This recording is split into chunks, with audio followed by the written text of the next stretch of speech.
이슈앤피플 2부 출발했습니다. 오늘의 가장 핫한 이슈를 모아드립니다. 최휘 이슈 브리핑 휘핑뉴스의 최휘 아나운서입니다. 어서 오세요. 어서 오세요. 네, 안녕하세요. 네, 정부가 어제 발표한 국민연금 개혁안 내용 좀 볼까요? 네, 정부가 어제 국민연금 개혁안을 내놨죠. 정부가 개혁안을 내놓은 게 21년 만이고요. 네. 현재 9%인 보험료율을 13%로 올리고 소득의 42%를 돌려받게 한다는 게 주요 내용입니다. 네.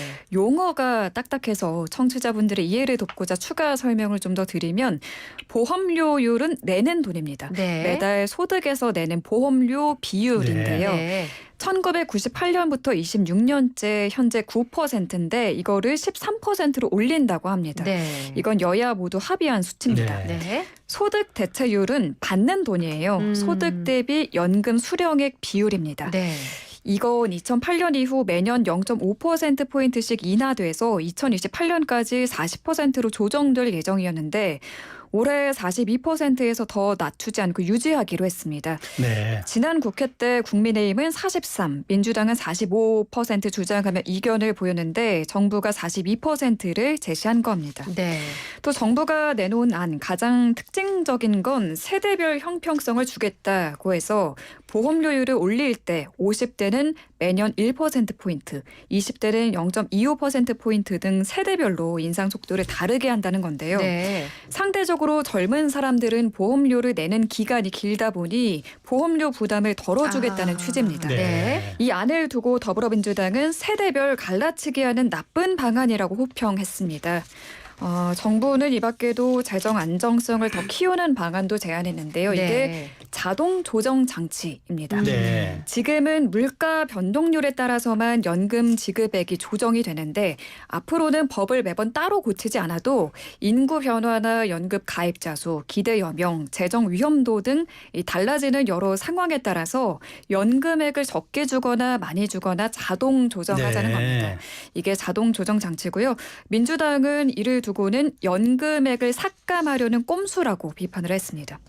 정부는 이번 개편안대로 하면 기금 소진 시점을 32년이나 늦출 수 있을 걸로 내다보고 있는데요. 네. 이런 구상이 현실화되려면 이 국회의 협조가 필요한데 더불어민주당이 다 반대하고 있거든요. 쉽지 않을 거란 관측이 나옵니다. 네, 맞습니다. 이게 입법 사항이기 때문에 반드시 여야 합의가 필요하죠. 네. 다음 소식 응급실 현장 상황이 어떤지를 보여주는 통계가 나왔다면서요? 네, 119 구급대가 환자를 옮겼다가 병원의 거부로 다른 병원을 찾아다니는 뺑뺑이 사례가 올해에만 3,600건에 달하는 걸로 파악이 됐습니다. 네. 지난 2월 전공의가 집단 사직하고 지금 거의 7개월째 응급의료 현장이 매일 살얼음판이거든요. 정부는 우려할 상황 아니라는 입장이지만 소방 구급대원들은 정반대의 목소리를 내고 있는데요. 위급 환자를 받아주는 병원을 찾아 헤매는 일이 전국에서 벌어지고 있고 이게 통계로도 확인이 됐습니다. 올해 1월부터 지난달 20일까지 119 구급대가 환자를 이송했지만 병원 측의 거부로 다른 병원으로 다시 옮겨진 사례가 모두 3,597건. 한 번 재이송된 경우가 대부분이었지만 두 차례 병원을 옮긴 사례도 121건 있었고 무려 4번이나 병원을 전전한 경우도 23건이나 있었습니다. 네. 재이송 사유 들여다보면 환자를 치료해줄 전문의가 없었다는 전문의 부재가 39.8%로 가장 많았습니다. 네. 의정 갈등이 장기화되면서 제가 며칠 전에도 전해드렸지만 응급 환자를 구급차에 싣고 받아줄 병원을 찾아 전화를 돌리는 동안 환자의 골든타임을 놓치는 일이 앞으로 더 빈번히 발생할 거란 우려가 나오고 있는 상황입니다. 네. 자, 다음 소식은 어떤 건가요? 네, 더불어민주당 등 일부 야당 의원들이 윤석열 대통령이 보내온 추석 선물을 거부했는데 이 모습이 담긴 인증 사진과 글을 올렸습니다. 더불어민주당의 이성윤 의원은 자신의 SNS에 받기 싫은데 왜 또다시 스토커처럼 일방적으로 보내느냐면서 문재인 전 대통령에 대한 스토커 수사나 중단하라고 적었습니다. 조국혁신당 김준형 의원도 불통령의 선물을 보기 싫어 바로 반송한다며 고생하시는 배달 기사님께는 번거롭게 해드려 죄송하다는 말씀을 드렸다고 썼습니다. 이 밖에 진보당 윤종호, 전종덕, 정혜경 의원도 국회 개원식에 오지 않고 국회를 무시하는 대통령의 추석 선물을 반송한다는 글과 사진을 SNS에 올렸습니다. 앞서 민주당과 조국혁신당 의원들은 5월에도 윤 대통령이 22대 국회 당선인들에게 보낸 축하난 거부한 바 있습니다. 네, 여야 협치가 지금 뭐 시작되고 있는 상황에서 또 이런 소식들이 좀 안타깝게 들리네요. 네. 네. 다음 소식 넘어가 보겠습니다. 북한이 또 쓰레기 풍선을 날려보냈다고요? 네, 어제 밤부터 오늘 새벽까지 오물풍선을 날려보냈고요. 멈췄다가 오늘 오전 9시부터 다시 살포를 하고 있다고 합니다. 북한의 오물풍선 살포 25일 만이고요. 이번이 13번째입니다. 합동참모본부에 따르면 어제 밤부터 오늘 새벽까지 날려보낸 풍선 420여 개로 집계가 됐고요. 이 중 20여 개가 서울, 경기 북부에 떨어졌습니다. 풍선엔 종이류와 플라스틱병 같은 쓰레기가 담겨 있었고 위해 물질은 없는 걸로 확인이 됐습니다. 민간 단체들이 최근에도 대북 전단을 북한으로 날렸거든요. 여기에 맞대응하는 차원으로 풍선 살포한 걸로 추정이 됩니다. 네. 그리고 북한 인권 실상에 담긴 충격적인 영상이 공개됐는데요. 네. 어제 KBS가 2021년 5월 이후 북한에서 만들어진 주민과 군인 교육용 영상을 공개했습니다. 네. 그래요? 충격적이라고 해서 궁금해지긴 하는데 어떤 내용인가요? 네, 영상 속에는 한눈에도 어려 보이는 여성들이 줄지어 앉아 고개를 푹 숙이고 있고요. 또 마이크 앞에선 한 여학생은 울음을 터뜨렸어요. 네, 화면에는 16살 여학생의 이름과 학교 등 신상이 담긴 자막이 떴습니다. 네. 무슨 잘못을 했길래 이렇게 죄인처럼 푹 속이고 있고 교육용 영상에까지 쓰인 건가 하고 봤더니 한국 드라마나 영화를 본 10대 소녀들을 수갑까지 채워 체포를 한 거였습니다. 아유. 네, 괴뢰, 한국, 텔레비전극, 드라마를 비롯한 불순 출판 선전물을 시청 유포시킨 여러 명의 학생을 법적으로 엄하게 처벌했습니다라는 내레이션이 흘러나왔습니다. 네. 또 처벌받은 당사자의 가족이 사는 곳, 어머니와 아버지 이름, 어머니 직업까지 공개가 됐어요. 네. 연좌제식의 이렇게 심각한 인권 침해 실상을 엿볼 수 그러게 있었고요. 말입니다. 네, 또 북한군 병사도 등장을 했는데 나는 내 손 전화기로 미국 영화와 남조선 괴뢰 영화, 괴뢰 노래를 시청했다고 자백하는 모습이 담겼습니다. 네. 또한 북한 여성은 자신의 아들이 한국 영화나 드라마를 보다가 체포됐다는 이야기를 듣고 내가 아들이 하는 역적을 낳았구나 하며 통곡했다며 오열하는 모습이 영상에 담기기도 했습니다. 네. 네, 이 교육용 영상에는 한국 드라마나 영화, 음악을 악성 종양이라고 표현하며 한국 문화 확산을 자신의 생사의 문제로 보고 막아야 한다고 강조했는데요. 최근 북한의 경제난이 심해지자 북한 주민의 동요를 막기 위해 통제를 강화하는 것으로 분석하고 있습니다. 그러니까 대북 심리전인 확성기에 대해서 그렇게 민감하게 반응하는가 봐요. 맞아요. 그 작업이 이루어지고 나서 탈북자들이 좀 늘어났다는 지금 보도도 잇따르고 있습니다. 네, 그렇죠. 그래서 더 심각하게 통제를 하고 네, 인권 침해도 그럼- 더 심각해지는 것 같습니다. 그런가 네, 봅니다. 네. 네. 자, 마지막 소식.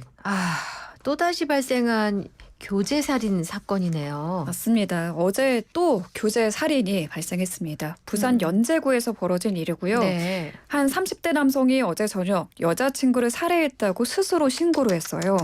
그리고 오피스텔 옥상에서 뛰어내리려다 출동한 경찰에 붙잡혔습니다.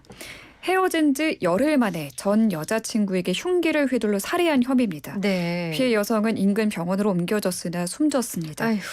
경찰 조사에서 이 가해자는 헤어진 여자친구에게 다시 만나달라고 했는데 거절을 당해 범행을 저질렀다고 진술했습니다. 경찰은 남성이 오피스텔 안에 미리 들어가 있다가 이 숨진 여성이 배달 음식을 받기 위해 문을 잠깐 연 틈을 타서 집 안에 들어가 이 범행을 저지른 걸로 보고 있습니다. 네. 네, 흉기도 미리 준비를 했다고 하고요. 경찰 신고 기록도 공개가 됐는데 이 숨진 20대 여성 지난 6월 이후 3차례나 폭행과 스토킹 혐의 등으로 이 남성을 경찰에 신고한 걸로 드러났습니다. 하지만 이 신변 보호 조치까지는 요구하지 않았다고 하고요. 네. 교제 살인 사건 잊을만 하면 들려오고 있습니다. 작년에 교제 폭력으로 입건된 피의자 수 13,000여 명으로 해마다 늘고 세상에. 있다고 합니다. 네. 경찰은 가해 남성에 대해 살인 혐의로 구속영장을 신청하고 계획 범죄 여부를 수사하고 있습니다. 아니 칼을 숨겨서 들고 들어갔다면서요. 그럼 계획한 거 아니에요? 네, 그래도 조사가 필요한가 봐요. 정말. 아휴, 이러니 저기 배달 음식 시켜 먹겠냐고. 저는 그게 지금 딱 눈에 띄는데요. 저는 어제 집에서 뉴스를 보다가 네. 이 유튜브를 통해서 봤거든요. 네. 그래서 교제 살인이라고 하길래 이 지난 뉴스겠거니 네. 하고 봤는데 어제 또 발생을 거. 했더라고요. 그렇구나. 네. 아이고, 정말 깜짝 네네, 놀랐습니다. 많이들 좀 걱정하실 것 같네요. 자, 휘핑 뉴스 다 살펴보았습니다. 이제 휘핑 퀴즈 내주세요. 네, 오늘의 휘핑 퀴즈입니다. 한국 드라마를 봤다는 이유로 청소년들에게 수갑을 채워 체포하는 북한의 영상이 공개돼 충격을 주고 있습니다. 이처럼 강력한 통제에도 1980년대 이후 태어난 청년층을 뜻하는 북한의 장마당 세대에선 대한민국 콘텐츠 인기가 대단하다고 합니다. 특히 아이돌 BTS와 트로트 가수인 이 인물이 인기라고 하는데요. 이 인물은 누구일까요? 곡이 있습니다. 네. 1번 임영웅, 2번 남진, 3번 서른도. 보기 한번 더 드릴게요. 특히 아이돌 BTS와 트로트 가수인 이 인물이라고 얘기하셨죠? 네. 자, 1번, 임영웅, 2번, 남진, 3번. 서른도. 네. 자, 영과 날 못, 영양과다 날지 못하는 힌트 요정. 네, 어서 오세요. 네, 어김없이 나와 있습니다. 자, 이 객관식이잖아요. 근데 네. 이제 제가 힌트를 드리면은 네. 이분이 노래를 불렀는데 대표곡이 이거예요. 이제 나만 믿어요. 그리고 이제 네. 이분이 이제 리메이크해서 부른 보랏빛 엽서가 아주 장안에 또 히트를 쳤죠. 그렇군요. 그리고 또 이 가수는 그 별명이 또 많아서 아주 그 여러 수식어를 갖고 있는데 임다정, 그다음에 빵웅이, 그리고 감성장인, 그다음에 웅깨비 뭐 이렇게 불려서 별명이 굉장히 많아요.